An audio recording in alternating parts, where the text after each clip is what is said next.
Hello there, gods and amazing goddesses of your reality. Welcome back. This is Manifest with Jenny and Nutritious Lives.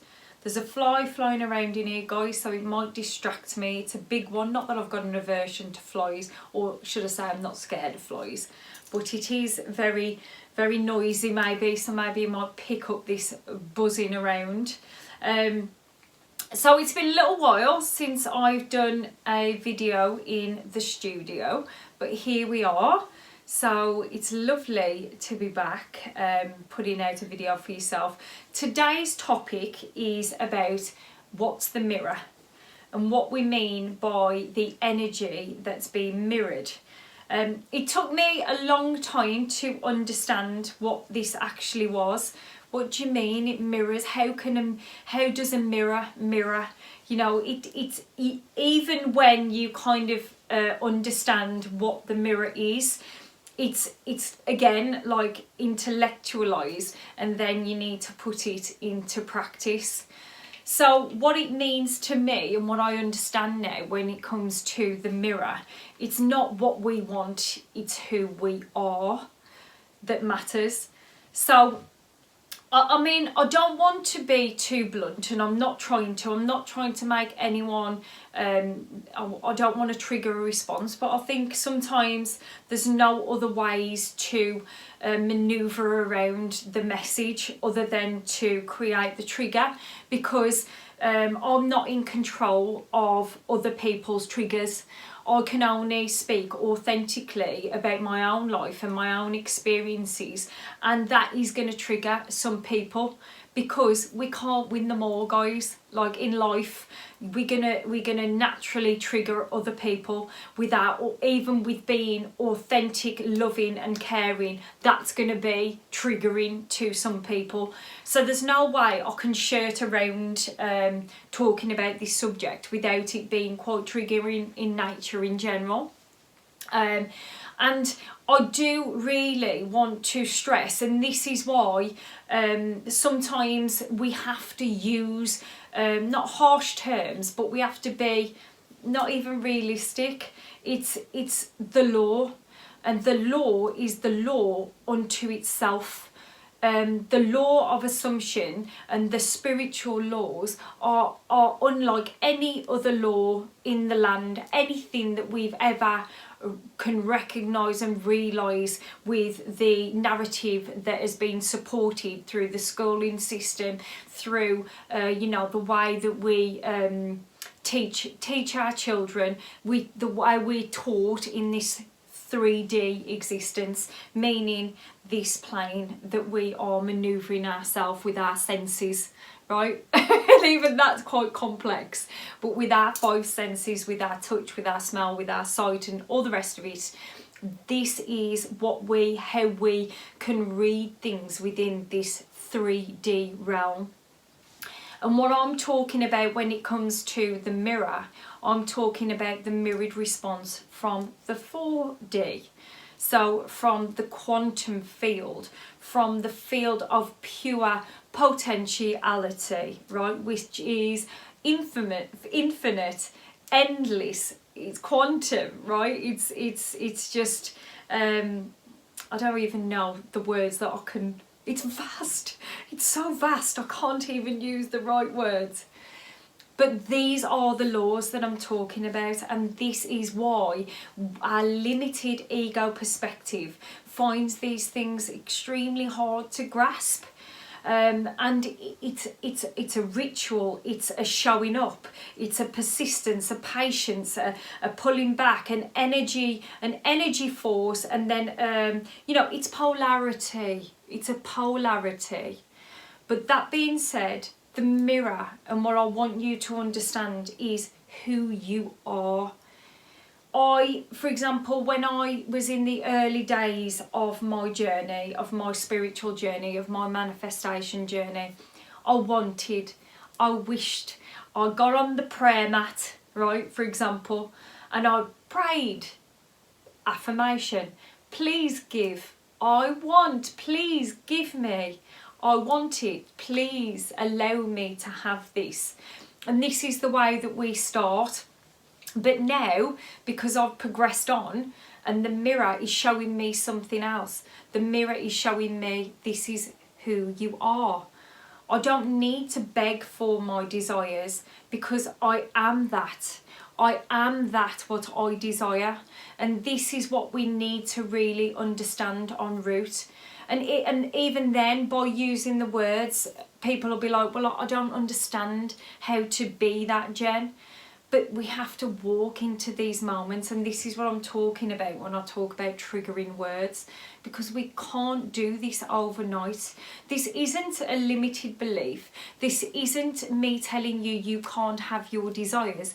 You can be, do, and have whatever you want, but it is a process. It's a process of picking a reality, choosing to step into that reality of your chosen desire.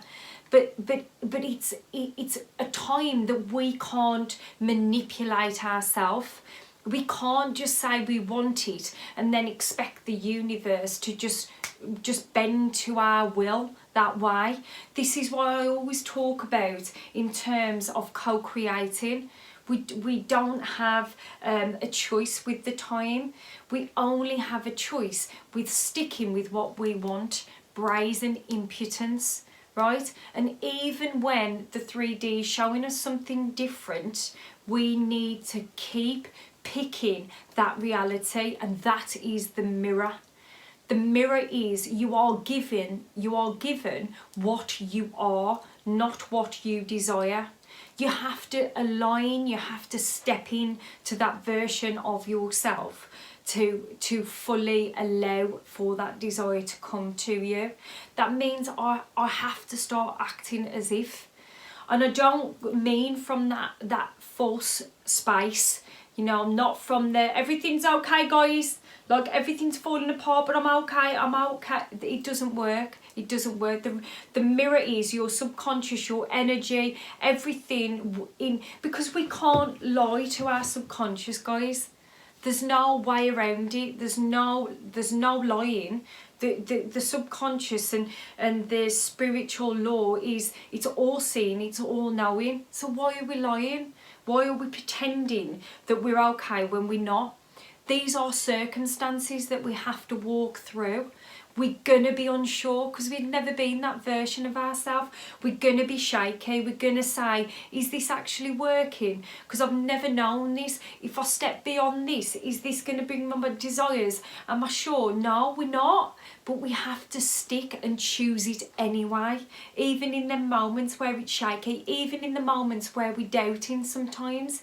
That's okay. It's not about being 100%, having 100% faith all the time. It's unrealistic when we've never been that version. But this is the mirrored response.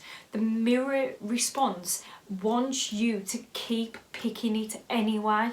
And this is why we have to walk into faith. There's no easy way around this, guys. And this is, like I say, this is where it's triggering words. Because you have to be that strong version of yourself. You have to say, I'm worth my desires. You have to say, even though I haven't got it now, and even though I'm walking through the pain and the fire, it's still going to be mine because I've got the faith and I'm strong and I'm learning en route. You know, all the things that I've learned on my journey, I fall back on me now. But Jen, you've done this how many times? You know the way that this works. It hurts in the moment, and then you're going to get through that moment and you're going to be a stronger, wiser person for it. That is the mirror. I was never this version before that was so sure of herself. I'm not, you know, I'm talking like I'm a totally different version from what I was a year ago.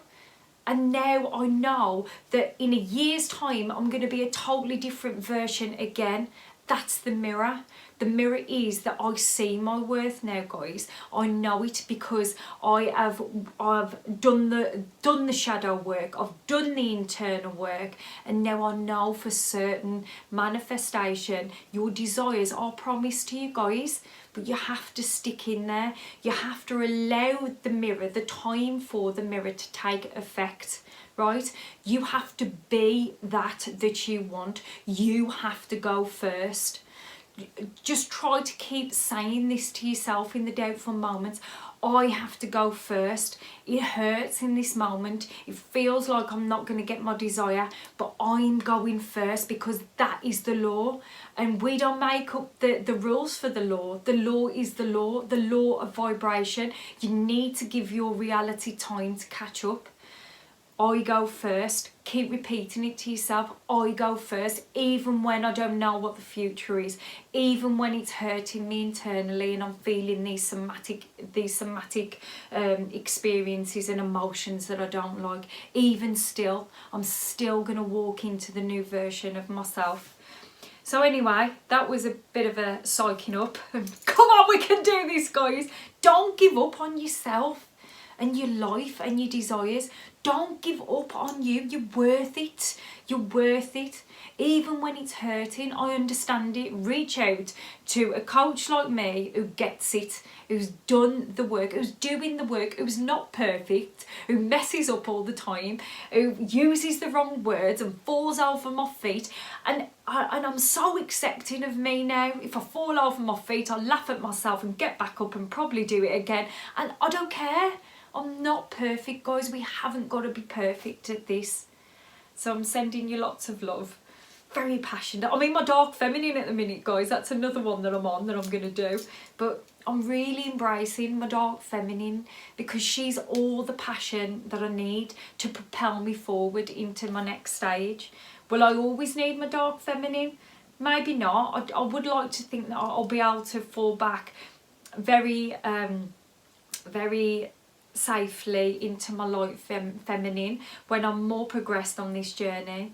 But as it stands, I'm good with my dark feminine taking the lead at the moment. She is absolutely amazing, strong and beautiful. So I hope that you embrace your dark feminine too. Even for the men, sending you love, and I'll see you in the next one.